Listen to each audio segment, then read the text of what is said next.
Hey everyone, welcome to today's video. Welcome to the Gaming Daddy channel. Thank you so much for tuning in. So it's very interesting that today in the Summer Game Fest, one of the biggest games that created a lot of buzz and hype is the game Elden Ring. This is the game that is being made by From Software. Now, I have on here Sekiro Shadows Die Twice because this is a game that they did publish that won Game of the Year in the year that it competed for that title. It pretty much went ahead of many other video games that came out in that time and was able to snag that title in a very, I would say, significant, way, because this was a game that created a lot of, I would say, buzz. I wouldn't say controversy at all, because that is not even to be, you can't even make that event something that's worthy of controversy. There were first the gaming journalists who said, oh, Sekiro needs an easy difficulty, but anything that's called gaming journalism, it's a little subjective to some of us who are out here also doing a lot of this gaming coverage. We don't really know what that necessarily means if you were to ask me. I mean, I'd say if you cover games and report on, video game events and stuff, okay, perhaps, but nothing except that is what I would call your own, I would say, recompense or your own reward. The fact that you're covering video games is fun by itself. So when it came to that side and aspect of things, the community that loved this game stood by the development team and were happy about the game that they got. And that was a very amazing thing. And the game came out, won Game of the Year. Everybody loved it. It was on sale the other day. I've been wanting to buy it for a long time, but I do want to buy it for a fair price because one, it's old. Number two, it's a game that I don't know if I'm even going to finish. And that's very important because that's what I wanted to talk about as the crux of the conversation. Because not only is From Software doing this, they understand their audience and they're actually willing to, risk what they need to risk in order for their audience to, pretty much be satisfied, in the sense that your audience is going to get the thing that they do want when it comes to a game that actually, plays the way it plays, a game that is not watered down, and a game that is grounded and true to exactly what it is. And so if you notice, this is one of those development firms that spends their time basically just grinding out their video games. They have no time to go out there and be messing around. This is an ad playing. Can you imagine this? Get this out of here. I'm trying to play Elden Ring and this ad will come here and soil this whole thing. But Elden Ring has also been a game that a lot of the community has been expecting for a long time. And I believe that because of the amount of community, I would say, cookie points, or let's say the amount of credibility that they've built with their community to be solid and grounded, I strongly believe that that's exactly what is paying off with the fact that they're taking on all the hype.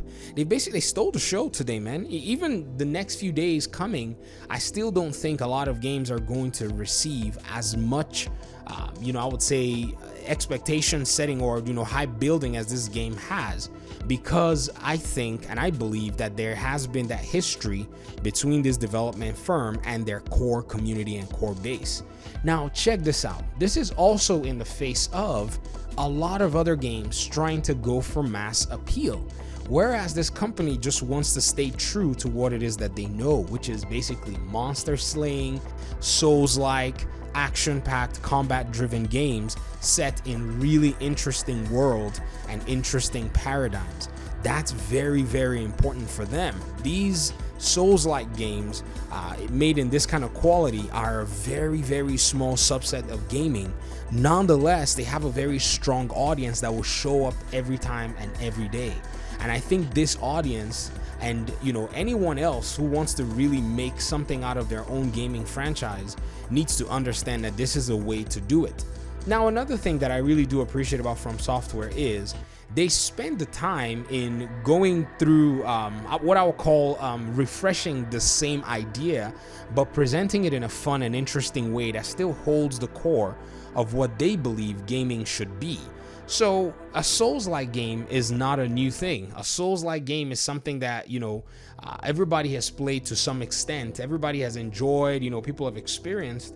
But From Software is not necessarily, in the business of making those games, in a way that creates mass appeal. Rather, they are very interested in what their core audience is looking for. And again, another aspect to this is the Dark Souls games. You know, they have been the ones that have been creating the Dark Souls series as well, you know, developing that game and appealing to their community. And I think what they're doing is, because a lot of people may not necessarily come into the Dark Souls you know, ecosystem, because of the way they refresh these games and create interesting worlds to still kind of put out similar ideas, you know, yes, fresh takes on them nonetheless. I believe strongly that they're doing this and they're getting a lot of audience appeal in this aspect and creating a bigger and you know, and a much more appreciative community than they could ever even imagine. So what can other developers learn from this? Form Software is going to take the awards from you.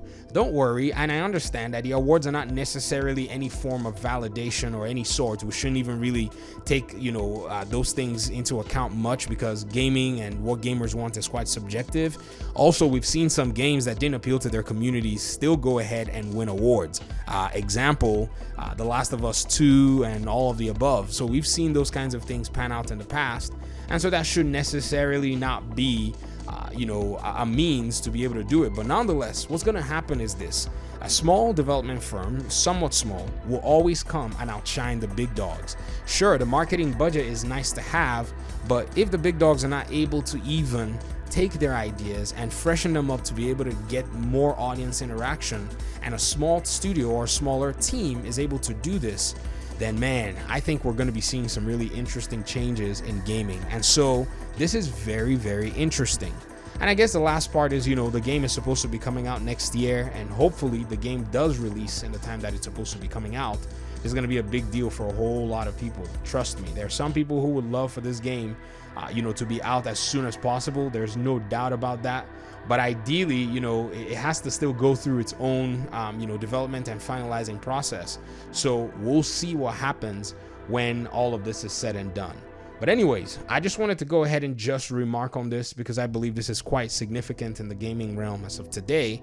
And, you know, as gamers, I strongly believe that these are the kinds of games we need to look forward to. Shame on me for not still purchasing a copy of Sekiro, but this is what I feel gaming is about. You gotta know that you're about to commit time and effort into a game like this before you go ahead and buy it. The game is not designed for any casual, it will sniff out the casual player, if you get what I mean. So you gotta know what it is you're getting into, and I know. So I've still been looking at it. Don't worry, you know, hopefully I'll get my hands on it and I'll be happy to play it. And I don't know what it's gonna do. Maybe it's gonna cause me to quit. Maybe it's gonna cause me to finish it, because of the interest level that a game like this or games like this are able to bring. Let me hear your thoughts in the comment section. Thank you so much for listening to the video. I appreciate you guys so much. Hopefully we'll talk in another one. Peace out.